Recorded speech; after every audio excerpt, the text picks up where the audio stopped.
our world is so negative that we shine. We stand out just by not grumbling and complaining. We shine even more brightly when we're known for our praise and for our celebration, for encouragement of others. How important are words? We're going to see Paul address that particular issue. We're continuing our study of Philippians, and this morning we're looking at the end of Philippians chapter 2, verses 19 through 30. And we're going to read it in a moment. You're going to see it kind of seems like a strange, unusual passage. But what I want you to see is that it actually speaks incredible truth. I mean, it's talking about a couple of individuals, a couple of people, but there's something there that it speaks an incredible, relevant truth and to our lives as well. And okay, here we go. Here it goes. It was a little slow on the computer. So let me start. If you have your Bibles, let me invite you to turn to Philippians 2. And let's start by reading this. I'll start by reading it together with you. Philippians 2, starting in verse 19. I hope in the Lord Jesus to send Timothy to you soon, so that I too may be cheered by news of you. For I have no one like him who is genuinely concerned for your welfare. For they all seek their own interests, not those of Jesus Christ. But you know Timothy's worth, how as a son with a father he has served with me in the gospel. I hope, therefore, to send him to you just as soon as I see how it will go with me. And I trust in the Lord that shortly I myself will come also. I've thought it necessary to send to you Epaphroditus, my brother and fellow worker, fellow soldier, and your messenger and minister to my need. For he has been longing for you and has been distressed because you heard that he was ill. Indeed, he was ill, near death. But God had mercy on him, and not only on him, but me also, lest I should have sorrow upon sorrow. I'm all the more eager to send him, therefore, again, that you may rejoice at seeing him again, and that I may be less anxious. So receive him in the Lord with all joy and honor such men, for he nearly died for the work of Christ, risking his life to complete what was lacking in your service to me. May God bless the reading of his word. Well, when you look at that, here's what I want to ask you. Again, how important are words? What is this teaching us here? When you think about it, our culture understands the importance of affirmation and celebration. We understand it with our kids. If any of you have young kids, I mean, what happens at the end of the school year? We have an awards assembly, and all these kids get the awards. Or if you're playing baseball through the summer, what happens at the end of the season? We have an awards thing, and everybody gets a trophy. We have these recognition. We celebrate. It's not just with kids. In our workplaces, anything from McDonald's, you've got the employee of the month, to a big organization where it's the salesperson of the month. We recognize the importance of celebrating accomplishments. So let me ask you, what should we therefore do in the church? If we understand the importance of this with our kids, in our businesses, what is God calling us to do? Who should we celebrate? And who should do the celebration? Is it just us as staff that we do it, or should that be something that's true of all of us? A few minutes ago, we read these closing verses of chapter 2. And Paul celebrates Timothy and Epaphroditus. Now, to understand what he's saying here, I want you to see that he's not just dropping these in a vacuum. It's not just saying, well, here's a new thought. It's actually a continuation of what Paul has been saying. We saw last week in verses 14 and 15 that Paul talked about. He says, do all things without grumbling or disputing, that you may be blameless and innocent, children of God without blemish in the midst of a crooked and twisted generation, amongst whom you shine as lights in the world, holding fast to the word of life. Now, as we look at verse 19 and following, what we're going to see is that Paul is modeling the attitude that he's talking about here. He's showing us what it looks like to shine as lights in the universe. Now, you say, okay, wait a second. We read that passage where we're talking about Timothy and Epaphroditus. And you say, what in the world does Paul's words of affirmation about these two young men have to do with not grumbling or disputing? Well, before I go there, let me step back and kind of give you an overview of what the Bible teaches about Christian ethics, about biblical ethics. What's the core principle of biblical ethics? If somebody were to ask you, what does the Bible teach? Where would you go to kind of the foundational principle of what it means to live as a follower of Christ? Many of us might go, well, the Ten Commandments. Well, that's a good start. That's obviously very, very important. But when Jesus was asked, what do you think, Jesus, is the core commandment, the core principle of biblical ethics? He didn't go to the Ten Commandments. He instead said this, you shall love the Lord your God with all your heart, with all your soul, with all your mind. This is the great and first commandment. And the second is like it. You shall love your neighbors yourself. And then throughout the New Testament, numerous times we have this call not only to love God, but to love our neighbors, to love one another. And here's what I want you to see. Here, Jesus is giving us what I'm going to call a positive command. It's a command to positive action, not simply a command to avoid sinful action. When we think of the 10 commandments, it's the thou shalt nots. Here's the sins to avoid. This is, you shall do this. You shall be this.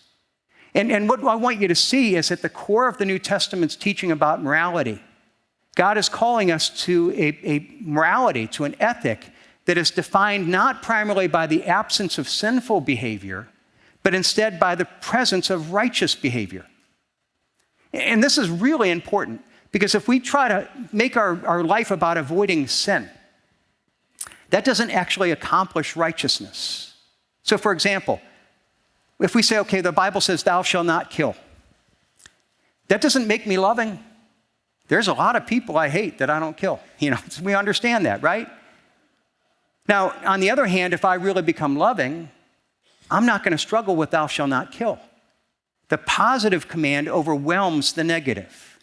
See, the negative commands are focused on our behavior, on what we do or what we shouldn't do. The positive commands are focused even more on our character, not just on what we do, on who God is calling us to be. And if we embrace the positive, see, the negative isn't an issue any longer. It's an idea that's taught throughout the New Testament, but I think most clearly explained in Ephesians chapter 4. Let me take you there and show you what it's taught. In Ephesians 4:22, Paul says, put off your old self, which belongs to your former manner of life and is corrupt through its deceitful desires. In a sense, he's saying, take off, don't do the negative things. That's the negative commands. The sinful things, don't do them.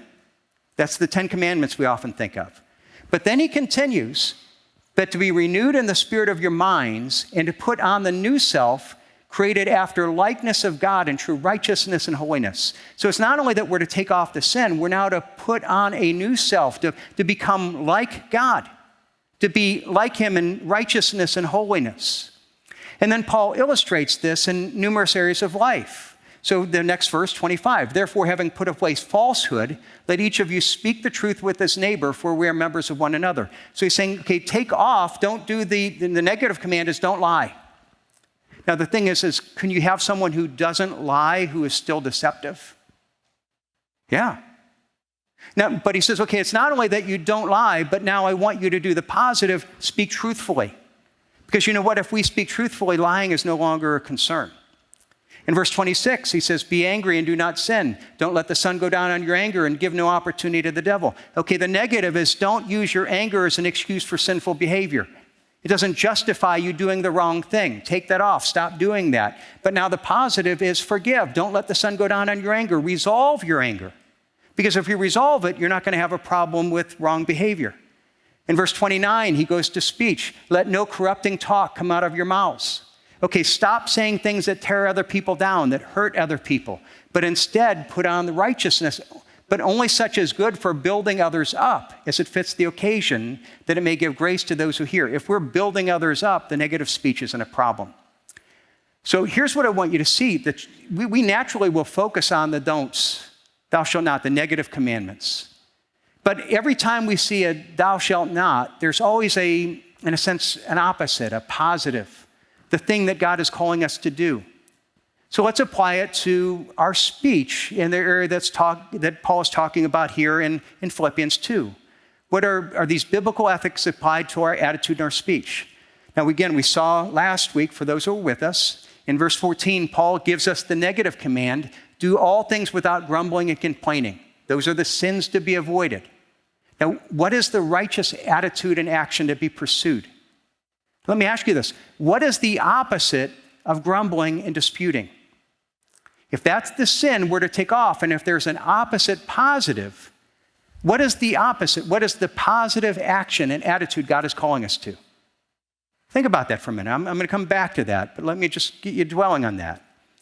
Now, if you were here last Sunday, again, we saw in verse 14 that we're commanded to do all things without grumbling or disputing. And what we saw is that our grumbling and disputing is always rooted in our selfishness. Why do I grumble?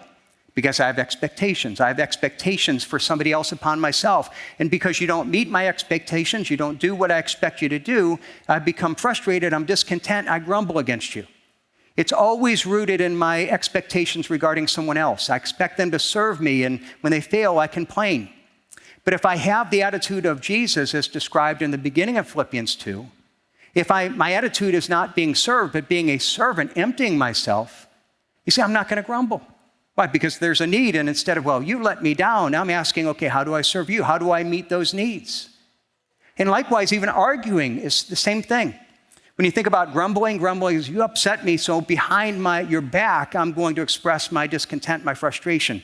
Arguing is, here, I'm going to tell you straight to your face. I'm going to tell you how I feel about that.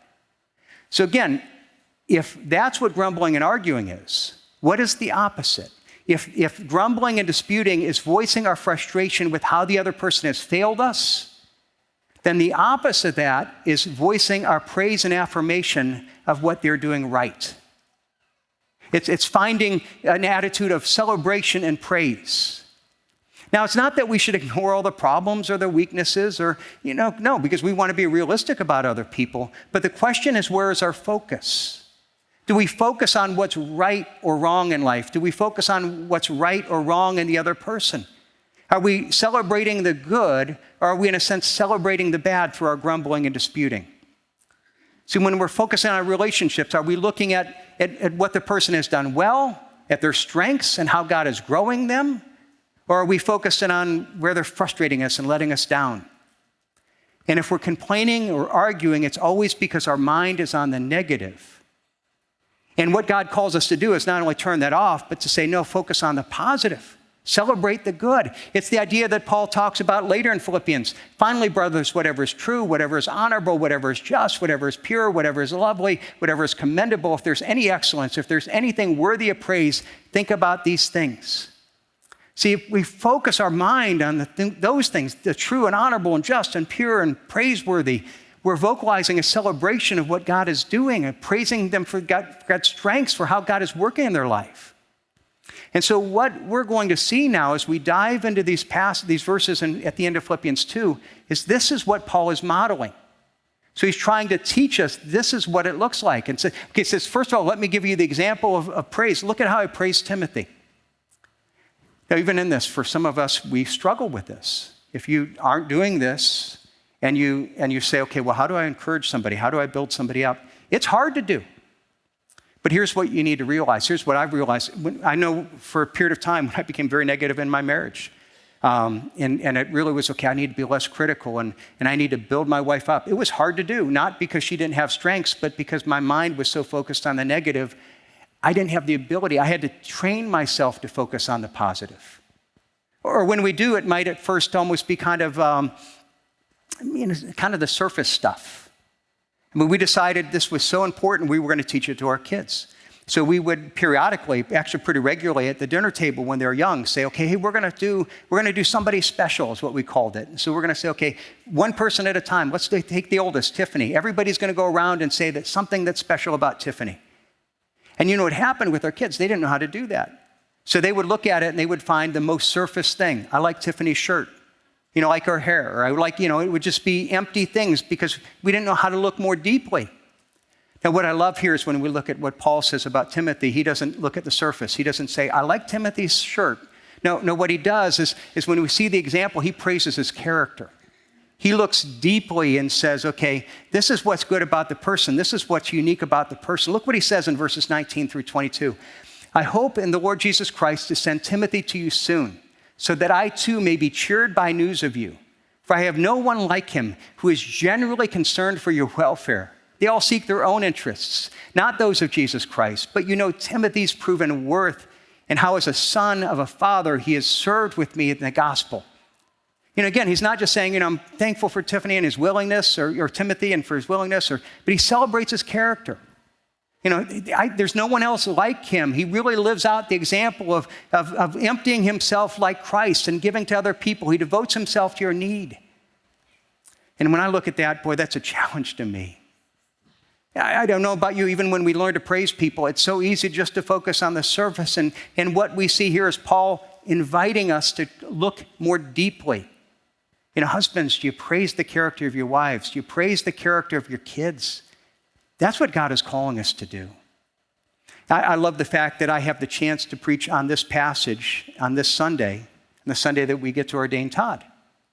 Because when I look at this, I can say that with Paul, speaking of Timothy, Todd is a man of proven worth, that he is a man of character that I've gotten to know over these last 3 years, that he's generally concerned for your welfare, that man, what a privilege to talk about that and say that's true of this young man.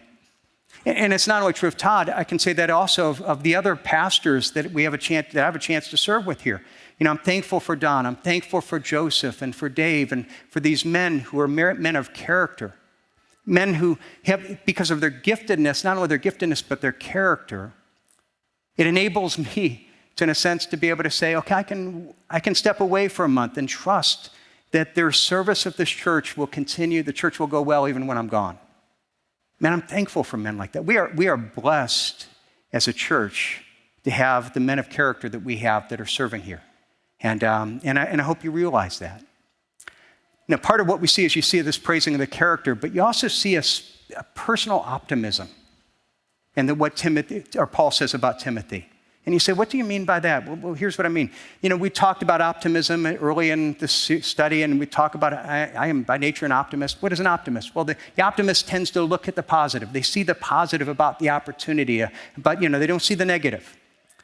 Now, what I love about Paul is he was a personal optimist, meaning when he looked at other people, he focused on the positive.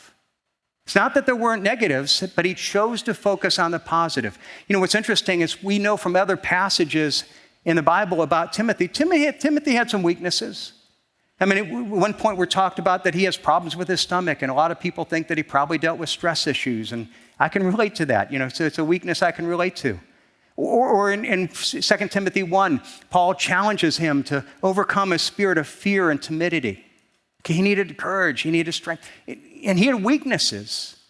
But here you have Paul, it's not that he didn't have weaknesses, but he's saying, let me tell you about his strengths. Let me focus on the good. It's the idea that he talked about in Philippians 4:8, the true and the honorable and just and pure and whatever's lovely, whatever's commendable. In all of our lives, there are things that aren't those things. But what God calls us to be people who focus on the things where those things are true, the good. Can we do that with each other? Can we learn from this example of Paul? Well, it's not only that we see Timothy, then we also have this guy Epaphroditus. And some of us might be thinking, well, I've heard of Timothy before. Who's Epaphroditus? I didn't even know how to read that name. Well, let's look what it says. If you have your Bibles open, look with me starting in verse 25. I have thought it necessary to send you Epaphroditus, my brother and fellow worker and fellow soldier, and your messenger and minister to my need. For he has been longing for all of you and has been distressed because you heard that he was ill. Indeed, he was ill, near to death. But God had mercy on him, and not only him, but on me also, lest I should have sorrow upon sorrow. I am the more eager to send him, therefore, that you may rejoice at seeing him again, and that I may be less anxious. So receive him in the Lord with all joy and honor such men, for he nearly died for the work of Christ, risking his life to complete what was lacking in my service to you. Now, if you've never heard of this guy, let me give you a little introduction and what we see of him primarily through this letter. Okay, when the Philippian church had heard about Paul, his imprisonment, kind of his financial need, kind of where he's struggling, they decided, okay, how do we serve him? They collected some money. They decided to send a gift, a financial gift to him, along with a letter kind of telling Paul where they were as a church. And they sent it with this guy Epaphroditus. And when you think about now him going from Philippi, which is here in Greece, over to Rome, it doesn't seem like a long way today, but in that day, it's a dangerous journey. On the sea, it was a difficult, long, dangerous journey. So he goes on this difficult journey, not only as a messenger, but then he volunteered to stay with Paul in Rome. He's in prison now. He's limited, and he says, I'm going to stay there kind of as a caregiver for Paul to help take care of his practical needs. So what do we think about Epaphroditus? What do we know about him? What is it that he did? What was his ministry that was worth celebrating in this way? And what I want you to see is it's teaching us about the importance of celebrating seemingly inconspicuous, no, I can't say that word, seemingly unimportant ministry. I should have put it that way. What is it? He's, first of all, a messenger boy. He had been given the responsibility to carry the gift from Philippi to Paul, to carry this letter to Paul. Now he's bringing the letter back, so he's a messenger boy. And then second of all, he was kind of a servant. He'd been sent to encourage Paul and to be there and to help meet the practical needs they faced. It might be transcribing letters. It might be help fixing dinner, shopping for him, doing whatever. But at first glance, when you look at this, everything that he seemed to do didn't seem to be that important. It's certainly not worth the kind of celebration that Paul is giving here in a big chunk of one of the books of the Bible. But let me encourage you that I want you to see, we may not see it as important, but Paul saw it as important. And in his celebration, he's teaching us to see it as important. It's significant enough that Paul describes him as a fellow worker, a fellow soldier, your messenger and minister to my need. And my friends, what we need to realize is that he's teaching us, don't overlook the inconsequential actions and deeds, and things that seem to be not that important. Don't fall into the trap of thinking that it's the visible person, the guy that's up here preaching, that is the most important. No, it's oftentimes the least visible that is the most significant. And that's true not only then, it's true for us. I believe when the records are open that God is going to give rewards, and it's often the people that serve behind the scenes that he will acknowledge, that he will celebrate. And that even are the most important. Let me give you a different passage to illustrate this point. I'm going to go back to Exodus. In Exodus, it's a story about this battle that was fought with Israelites. Let me go ahead and read the passage, and then I'll explain it. Then Amalekite came and fought with Israel at Rephidim. And Moses said to Joshua, "Choose for us men and go out and fight with Amalek. Tomorrow I will stand on top of the hill with the staff of God in my hand." And so Joshua did as Moses told him, and he fought with Amalek while Moses, Aaron, and Hur went up to the top of the hill. And whenever Moses held up his hand, Israel prevailed. And whenever he lowered his hand, Amalek prevailed. But Moses' hands grew weary, so they took a stone and put it under him, and he sat on it, while Aaron and Hur held up his hands, one on one side, the other on the other side. So his hands were steady until the going down of the sun, and Joshua overwhelmed Amalek with his people and the sword. Now, you read this, and it's a weird story. God says, okay, you're going to fight this battle with this people, this pagan people, and he says, I'm going to bless this. But for somehow it was communicated, okay, if you hold up your hand, Moses, and this holding his hand is a symbol of God's blessing of your efforts, God will bless your efforts. And as long as he held up his hands, they were winning. And we got tired, he let him down, the battle turned against him. So what happened is they realized he can't do this, so suddenly these two guys, Aaron and Hur, they come across him and they say, okay, you sit down, and we're going to hold up your hands. Now, what did they do? Think about it from a standpoint if you were there, all right? So imagine that you're one of the Israelite, warriors, and a warrior comes in after the battle, his blood's battered, he's torn, he's tired, he's dirty, and he looks at Aaron and Hur and he says, oh, so what were you guys doing here? I thought you guys didn't fight. Well, we were supporting Moses. Oh yeah, it looks like you had a rough battle there, didn't you? You're nice and clean, I knew that we saw Moses up there and he was holding up his hands, but what did you do? Well, we were helping him. But he's the only one that had to hold up his hands. It would have really been nice to have you guys in the fight where we could have used you. Now, is what they did important? Yeah. Yeah, because the battle couldn't be won except Moses hold up his hands, and he lacked the strength to do that. Without Aaron and Hur, Moses wouldn't have been able to keep his hands up, and the battle would have been lost.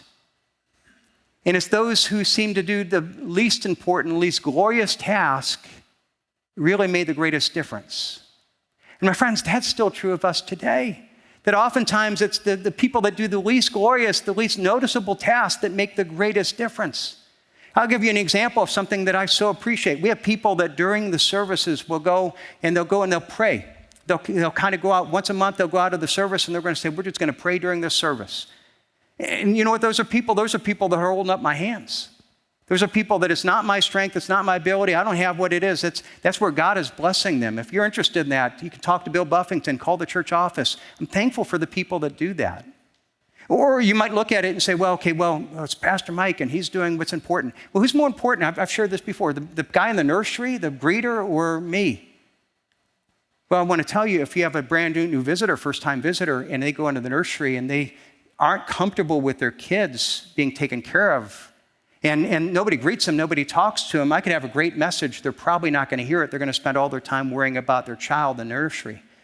But meanwhile, if the child gets in there, has a great time, the person is greeted, they're really welcomed, I could just blow it on the message, and they're still going to probably come back. Who's more important? You see, it's the person holding up the hands. Or I think about even yesterday and what a great opportunity, and the tailgating and doors that were opened up with Joseph or on Friday, and the opportunities that he has with the high school team. And it's wonderful to see. But there were so many people behind the scenes doing the things to make that happen that were holding up his hands so that he was free to do the ministry that he was doing. And that's what Paul was celebrating about Epaphroditus. This guy that seemingly was doing things that didn't seem that important, but yet he said, no, he's my brother and my fellow worker and my fellow soldier. In verse 29, he says, honor men such as this. And we still should be called to honor people in our church in the same way. One other thing I want you to show you about his words here. He also gives us an example of gracious encouragement. Again, look at what Paul says about Epaphroditus. He's sending him back to Philippi because he got sick. He almost died. And so this guy that was supposed to go to Rome to help take care of Paul got so sick that Paul ends up taking care of him. And he's sending him back because he's not physically able to do the task that he was supposed to do. In a sense, it could seem like he failed.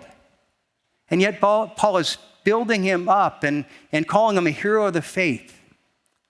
And this is something that I think Paul learned. Because what you see is early in his ministry, I don't think he would have seen this. The best example early in his ministry is in Acts 13. On his first missionary journey, you have Paul and Barnabas, and they take this young guy named John Mark with them. And they get there on the second stop, things get a little rough. John Mark runs back home. He just kind of wimps out. He goes back. He wasn't ready for the opposition and the hardships that they faced. Now, a couple years later, in Acts 15, Barnabas and Paul are ready to go on a second missionary journey. And Barnabas says, I want to bring young Mark with us. I think he's learned. I think he's grown. And Paul says, no, I don't, hey, this isn't a Holy Land tour. He's faint-hearted. I don't want him.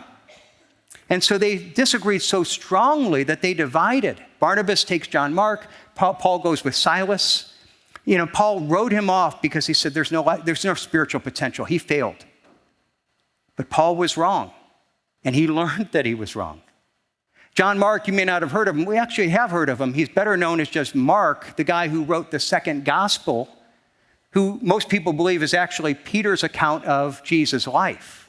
So somehow he figured it out. And in the later letters, Paul is repeatedly speaking of Mark and as being somebody that's incredibly valuable to him. In fact, at the end of his life in 2 Timothy 4, he says, Luke alone is with me. Get Mark and bring him with me, or with you, for he is useful to me in ministry. And this guy's important. This guy's valuable. At first, he says he's a washout, but you know what? God uses people that have failed. God uses people that have struggled. God uses people that the world will write off. And what we need to do is we need to be a group of people that celebrates. You see, one of Satan's greatest lies is to remind us of our failures and to tell us that our failures should define us. God can't use you, that they don't define us. It's not only how we need to see ourselves, but how do we see other people? What are we speaking to other people? Are we affirming them and saying, here's a strength, or are we reminding them of their failure? Oh, God can't use you. What I'm reminded of in Revelation chapter 12, it says that Satan is the accuser of the brothers. Meaning one of Satan's roles is that he goes around and he accuses us. He reminds us of our failures. And when we speak words of reminding people of their failure, we're actually doing Satan's work in each other's lives. Man, I don't want to do that. But what does the Bible say? No, there's no condemnation for those who are in Christ Jesus. God forgives. God is gracious. God uses fallen people. We need to tell people, no, I'm sure of this, that he who began a good work in you will bring it to completion at the day of Jesus Christ. That God is growing us. That God is doing great things. Do you believe that?